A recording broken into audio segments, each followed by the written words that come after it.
b'u Rwanda mwese reka mvuge mbe nka Rwigema nanjye mbi gitambo cy'iki gihugu. Uyu munsi muze iyi video mfite agahinda gakomeye cyane, kandi nemera yuko iyi video yanjye nemera yuko ayishobora kuba ariyo ya nyuma kuri nje, kuko uyu munsi ushobora gupfa.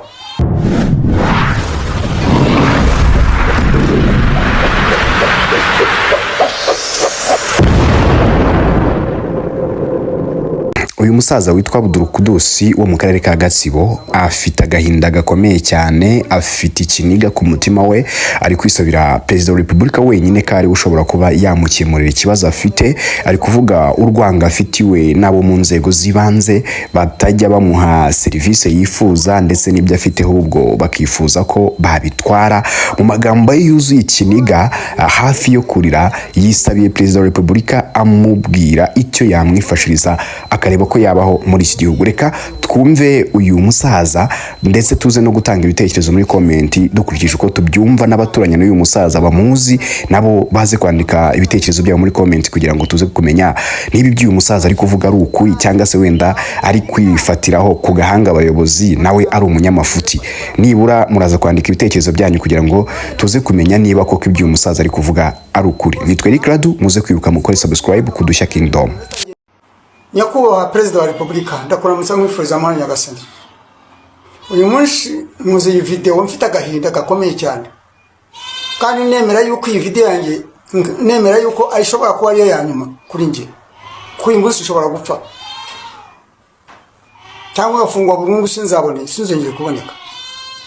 Nyakubahwa Perezida wa Repubulika, kuva wanyaga inzu yanjye nkayiburana imyaka 12 nkanarwa kuyibona, na n'ubu noneho yabaye inzika mu bayobozi.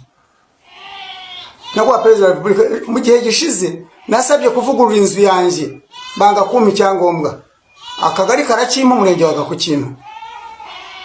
Baciye baraza bangurira imyaka itarera barayirandura ngo ni ntere pasipara ndanga.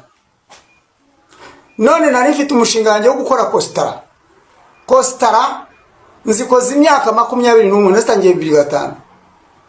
Ubu barimo barambwira ngo nenzijugunye. Nyakubahwa Perezida wa Repubulika, igihugu nzabamo ntarya kizaba kigiye. Bayobozi b'u Rwanda mwese reka mvuge mbe nka Rwigema nanjye mbi gitambo cy'iki gihugu. Ndi mu gihugu mu nda hano, ndi hano Rugarama, umurenge wa Rugarama, akarere ka Gatsibo, akagari ka Gihuta. Niho ndi muzabaza umuntu witwa Abdul Qudus. Ni abantu bari hano muri iki gihe, kuki abantu bagatotezwa nta cyaha bafite. Nyakubahwa Perezida wa Repubulika, ndagusabye niyo mu Rwanda nashoboye kuba mu munyimure muri iki gihugu, nje mu kindi gihugu, nje mu yindi si, mva ngaho kuko ndumva naremerewe. Igihugu nzabamo ntarya, igihugu nzabamo ntahinga. Noneho n'isambu nari mfite bayihinduye imiturire, ngo ni imiturire cyese n'inyigurisha nkarya amafaranga yayo sizagihingamo. Ubu koko murumva bizamera biti? Nyakubahwa Perezida wa Repubulika, nubwo dusongwa